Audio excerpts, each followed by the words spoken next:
What's up guys, I'm VRC and today we're going to be talking about some of the games that you should check out on the Oculus Quest.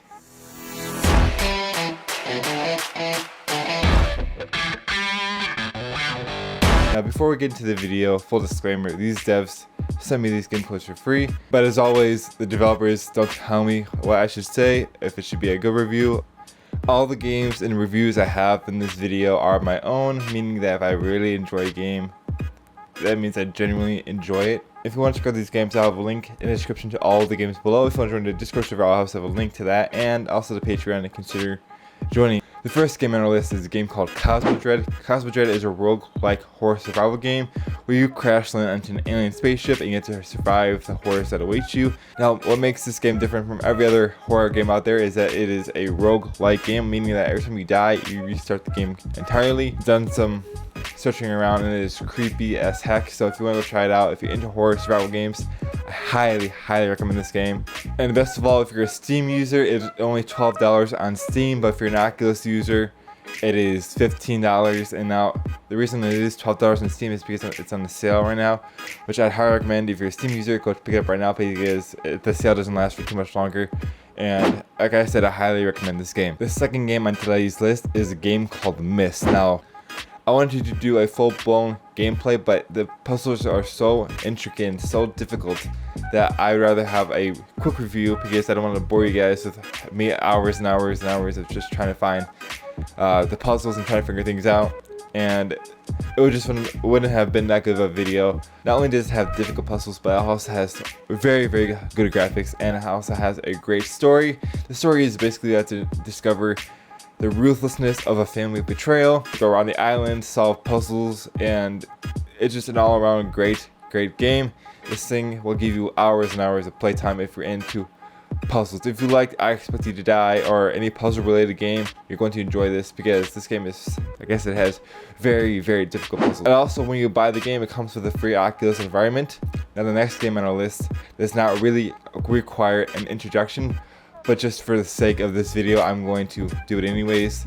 Of course, the game I'm talking about is a game called Gorn, which is a bloody, hilarious, somewhat silly, kind of a physics-based weaponry game where you are a gladiator, obviously placed in the middle of a battle arena.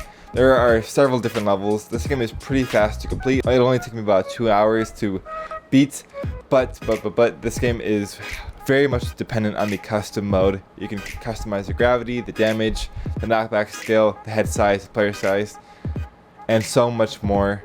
This is where I really spend my time when I do play the game.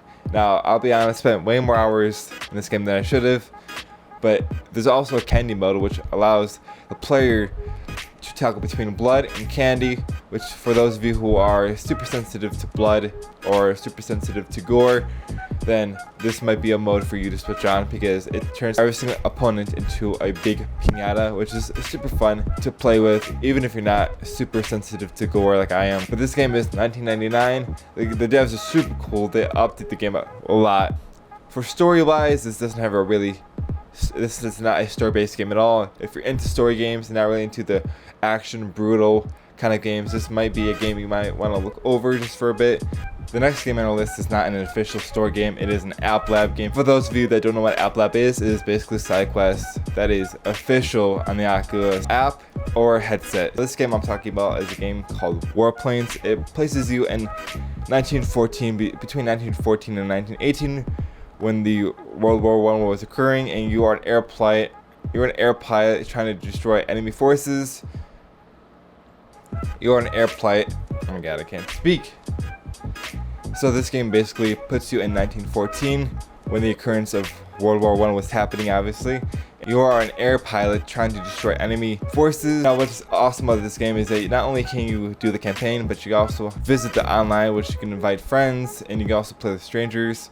Not sure how many people can go in the same match, it is still awesome to have. There are tons of different planes that you can drive with different abilities and different amount of ammo, and it's all around a solid game, especially for an unofficial game. So the next game I'm talking about has gained extreme popularity over the last couple of years. It is a god simulator, and of course I'm only talking about Dyson. I'm sorry if I butchered that name, but basically there's no story.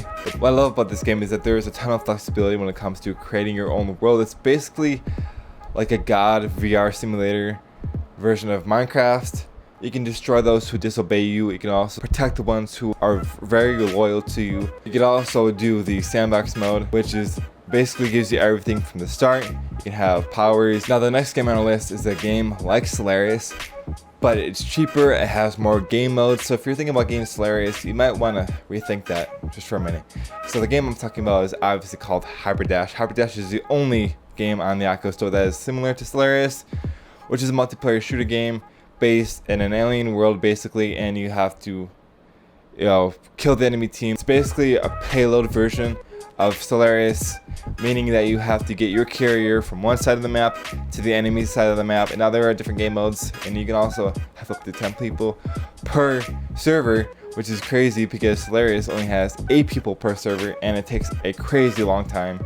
Well, it used to, at least, before they added bots and other things. But this game is honestly much better in my opinion. Graphically, it is not quite there yet. It is still pretty good considering that it was just released like a month ago. That probably a little bit over. But if you're thinking about getting this game, and if you're stuck between getting Solaris and Hyperdash all the way. Not only is it much more active on their server, but also the game has much faster queuing times. Peace.